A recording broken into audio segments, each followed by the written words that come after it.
Bueno, Franco, ¿le podemos contar una intimidad al oyente?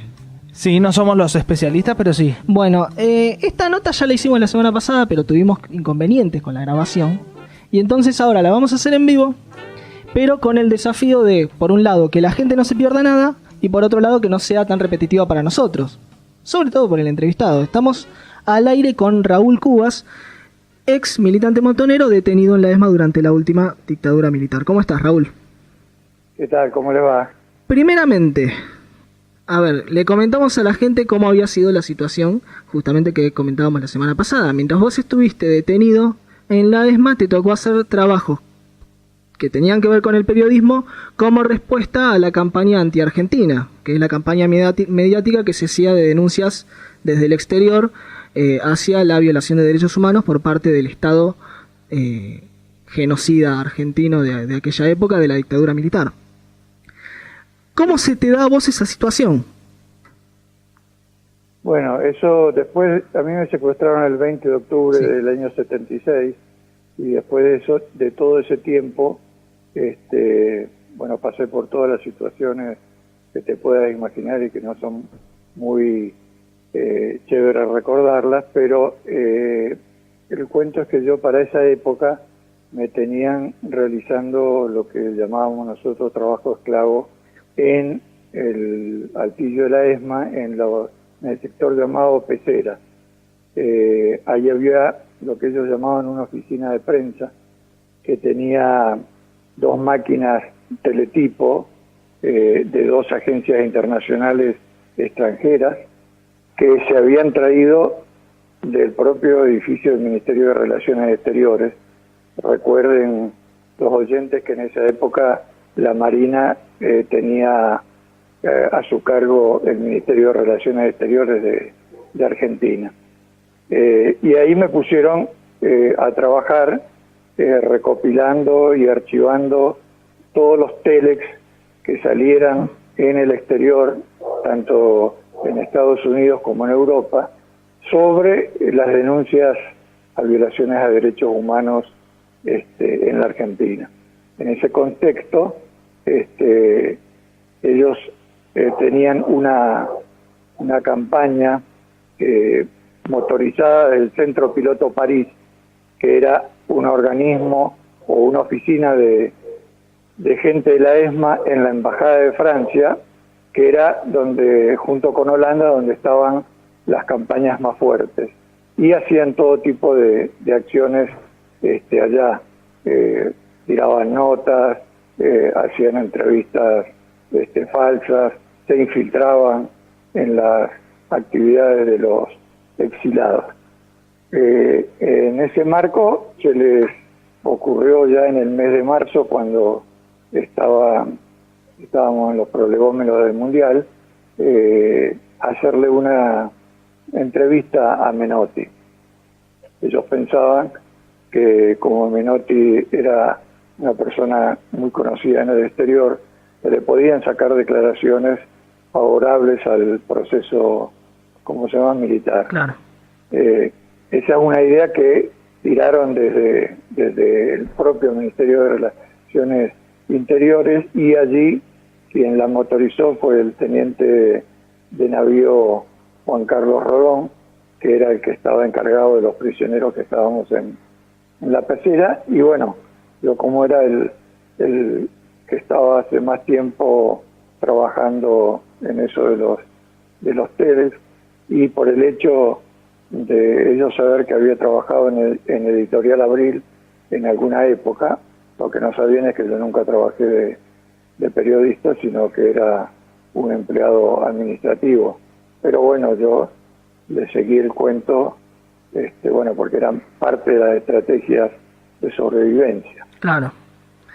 Y vos tuviste en aquel momento, justamente como decías, un encuentro con César Luis Menotti. ¿Qué podés recordar de aquel encuentro? Digo, ¿qué pudiste hablar con él? Que si le pudiste dar alguna señal, algo, o de qué se trató más que nada, ¿no? Aquel encuentro. Uh-huh. Bueno, sí, en aquel momento, claro, hoy yo recordaba el otro día cuando hablé con ustedes, uh-huh. Y claro, parece parecía un cuento, como se llama, muy seguido y lineal, pero en realidad hoy recordarlo, digamos, uno se acuerda de otro montón de cosas y de las sensaciones que uno tuvo en el momento. Bueno, yo salí de la ESMA, me habían comprado, ¿cómo se llama? Un saco azul, camisa nueva, corbata, o sea, me disfrazaron de gente normal, de periodista. Me hicieron unos carnés falsos, uno de la Asociación de Periodistas de Buenos Aires y otro de la revista Confirmado, que era los que presenté cuando empezó la nota de prensa para acreditarme. Estaban hechas a mi nombre, o sea, yo era real, pero la documentación era falsa.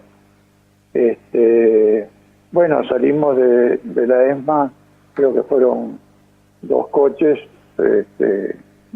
todos los demás eran marinos, iban armados, inclusive Rolón, que después entró a la rueda de prensa. Yo, por supuesto, que iba muy nervioso porque era de las primeras veces que me sacaban de las instalaciones de la ESMA a hacer ese tipo de actividades. Cuando llego a la Quinta Salvatore, que es donde estaba las elecciones en Ezeiza, una de las primeras que ya me alteró fue que cuando llegamos al lugar de entrada, en la guardia, yo reconocí a 2 suboficiales de la Marina que yo los veía regularmente en la Escuela de Mecánica de la Armada. Lo que me llevó a pensar que no solo controlaban el Ministerio de Relaciones Exteriores, sino que, claro, eso tenía que ver con el ente que organizaba el Mundial, claro, el EAN 78, que también estaba comandado por un marino, el contraalmirante Lacoste. O sea que ellos tenían, digamos, todo, como se llama, controlado, inclusive el espacio ese ahí donde estaba la selección. Bueno, después que pasamos la guardia, llegamos ahí a las instalaciones, eso estaba lleno de periodistas y había mucha custodia, militar, caminando por los jardines. Bueno, lo primero que pasó fue que se dio la rueda de prensa en una sala, que estaba llena de periodistas. Yo en aquella oportunidad después pude recoger un recorte del diario La Nación del día posterior, donde por esas casualidades de la vida, la foto que toma La Nación, sale Menotti y en el fondo aparezco yo apoyado contra una pared y sentado debajo de donde estaba yo, estaba el teniente Rolón. Creo que la rueda de prensa debe durar una media hora. Estaba todo el tema del debate en ese momento de quién eran los que iban a convocar, si iba a ir Maradona, si se quedaba Alonso, bueno, todo lo que tenía que ver con el tema de la formación del equipo. Yo no hice en ese momento ninguna pregunta, porque bueno, quería pasar en ese sentido lo más desapercibido posible, porque no creo que hubiese sido muy creíble, que un reportero de Confirmado, que seguramente todos conocían, fuera a hacer preguntas deportivas. claro. Cuando termina la rueda de prensa, empieza un brindis, empiezan a hablar los periodistas y Menotti. Bueno, ahí había un encargado de la Secretaría de Prensa del Ministerio de Relaciones Exteriores que nos llevó a mí y a Rolón a presentarnos, ¿cómo se llama? Menor. Bueno, nos presentó, le dijo que éramos de la revista del Ministerio de Relaciones Exteriores, y bueno, estuvimos ahí charlando, y bueno, en un momento me acercó a Rolón y le digo, bueno, le voy a hacer la entrevista, pero la quiero hacer solo porque estoy muy nervioso, porque la idea es que le preguntáramos los dos. Y él estaba, como se dice acá en Venezuela, echándose unos palos, estaba tomando unos tragos, y me dijo, bueno, sí, pues yo me aparté un trecho con Menotti, y entonces le hice una entrevista, pero dentro de lo que yo me había marcado como límite, que era hacerle preguntas sobre el tema deportivo. Claro, yo no sé si él se dio cuenta lo nervioso que yo estaba, porque yo había venido pensando durante ya como una semana qué hacer ante esa situación, y yo había llevado una lista escrita de todos los prisioneros que estábamos en ese momento en la ESMA, en la pecera y el sótano, o sea, los que nos tenían haciendo trabajo esclavo, porque al resto no tenía acceso, estaban todos como estaban encapuchados y no los podía identificar. Con la idea de por ahí entregársela y para dar a conocer la denuncia. Pero bueno, una vez estado ahí, cuando las papas queman, no me sentí seguro, pensé que podía reaccionar sorprendido, y en una de esas hasta ponía, no estaba en peligro su seguridad, depende de la reacción que hubiese tenido.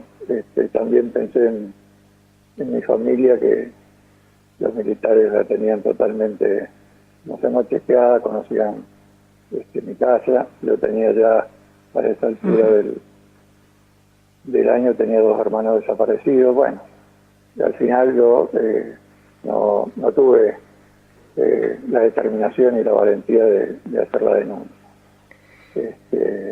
Bueno, y terminó. Se supone que yo le prometí a Menotti que le íbamos a mandar un ejemplar de la revista, porque esa es una revista que salía en todas las embajadas, pero esa revista nunca se lo entregaron.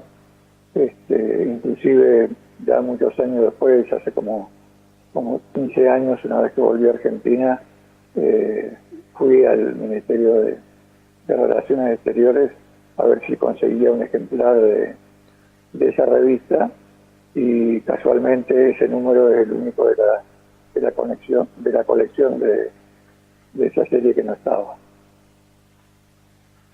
Raúl, buenas tardes, pues. Para vos, buenas noches. Hola. Para nosotros, soy Franco Lamborghini. Sí. Te quería preguntar, antes de que sucediera todo esto, ¿cuál era tu vínculo, tu relación con el fútbol? Bueno, yo siempre jugué al fútbol desde niño, en la época que vivía enfrente del Parque Avellaneda. Después seguí jugando, era hincha de River, mi hermano también. Bueno, tuve soportar 18 años que saliéramos siempre subcampeones, hasta que en el año 73 conseguimos el triunfo con el equipo de Didi. O sea, un amante del fútbol, iba a la cancha, me gustaba el estilo de River, del juego bonito que le decían en aquella época. Y bueno, era como cualquier argentino más que cuando hay que hablar de fútbol habla como si fuera director técnico o jugador. ¿Sos consciente que el día que te cambió la vida, 20 de octubre del 76, ese mismo día ¿Debutaba en Argentino Junior Diego Armando Maradona? ¿En primera? No, nunca lo supe, no sabía, no tenía ese detalle. Wow. ¿Y qué te genera? ¿Qué te genera? ¿Te genera algo? Sí, sorpresa y emoción. A mí siempre también me gustó mucho como jugaba Maradona. No sabía que había debutado el mismo día. Bueno. Vos estuviste detenido entre el 20 de octubre del 76 y 19 de enero del 79. Digo bien. 79, sí. Esta conferencia de prensa fue unos meses antes del Mundial 78. Después de eso, ¿tuviste que hacer más trabajos periodísticos, de alguna manera? Sí, prácticamente hasta mi liberación, porque esta oficina que dependía del Ministerio de Relaciones Exteriores tenía una pauta de trabajo, o sea, el análisis y recolección de los teles que salían de noticias en Argentina. Entonces eso todos los días tenía que reportar cuántos teles salían, de qué fuente, qué decían, y eso se mandaba todas las notas. Después también el Ministerio de Relaciones Exteriores tenía un programa de radio que es del Ministerio de Relaciones Exteriores y que difunde unos programas nocturnos, se llamaba Radio Argentina Difusión al Exterior, que era un programa de estilo periodístico, digamos, noticias sobre la economía, sobre el turismo, sobre cuestiones que pasaban en Argentina. Y nosotros yo tenía que elaborar todos los días menos los sábados y domingos que no funcionaba la radio, unos micros o noticias cortas sobre Argentina. La mayoría de ellos eran sobre una línea de turismo y la otra era sobre productos, que Argentina exportaba al mundo. También otra vez me tocó cubrir una cena donde estuvo el almirante Macera, pero no logro recordar dónde fue ni el motivo. Sí me recuerdo que fuimos a un lugar por el centro, una casona antigua, con patio y con árboles muy añejos, donde había mesas, había muchas personas, como 200 personas. Y al final estuve sentado en una mesa con unos oficiales de la Marina que no recuerdo quiénes son, y creo que era la inauguración de algún medio de prensa que iba a sacar Macera, o un anuncio de Macera sobre ya estaba en campaña política para largarse después con ese... Sí, el Partido para la Democracia. Sí, la democracia social, sí. Pero las cosas de la memoria, ni siquiera en los juicios pude recordar dónde fue ni el motivo, pero sí me acuerdo que también me obligaron a hacer ir ahí, ¿no? El reportaje no lo hice. Después de que sos liberado, vos te trasladan a Venezuela. ¿Cómo fue rehacer porque de alguna manera es empezar de cero, ¿no? ¿Cómo fue rehacer tu vida desde allá, siendo además un país extranjero? Bueno, lo primero es que entender que estaba en libertad me costó bastante tiempo aún. Cuando llegamos al aeropuerto de Maiquetía, yo pensé que yo iba con mi compañera, con Rosario Quiroga, que podía ver marinos en el avión y que nos podían secuestrar o matar en Venezuela. Bueno, eso no pasó. Tuve la suerte de que me fueran a recoger unos amigos de un hermano de Lula. Y bueno, como yo siempre cuento, llegué y al otro día, por esas cosas de la vida como esta que me contaba de Maradona, el equipo de béisbol más popular de Venezuela, de Magallanes, había salido campeón de la Serie del Caribe, y bueno, en Caracas miles de personas estaban, era una fiesta, y nosotros estábamos, donde nos alojaron, estábamos ahí, justo en la misma avenida donde la gente estaba abajo, y bueno, nos decidimos a salir y caminar, y nos metimos en medio de esa marea de gente que gritaba y bailaba, y bueno, fue como una revancha de lo del 78. Y bueno, eso ya me empezó a ligar con Venezuela, me empezó a interesar el béisbol, soy hincha de Magallanes, y bueno, la vida, como tú dices, con una mano atrás y otra adelante, en realidad Venezuela fue muy hospitalaria con nosotros, tanto la gente, digamos, común y silvestre de la calle, del barrio, como también los dirigentes políticos de esa época que eran bien solidarios con los exiliados de todo el Cono Sur. Y bueno, como Lula ya tenía tres hijas, bueno, no quedó otra cosa que empezar a trabajar de lo que sea y salir adelante. Bueno, Raúl, muchísimas gracias por la comunicación nuevamente. Esta vez ha salido todo bien. Así que bueno, desde acá te mandamos un abrazo grande.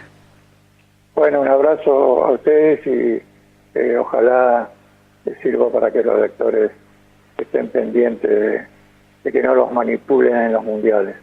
Raúl Cubas pasaba por el aire de la Tecno 88.3.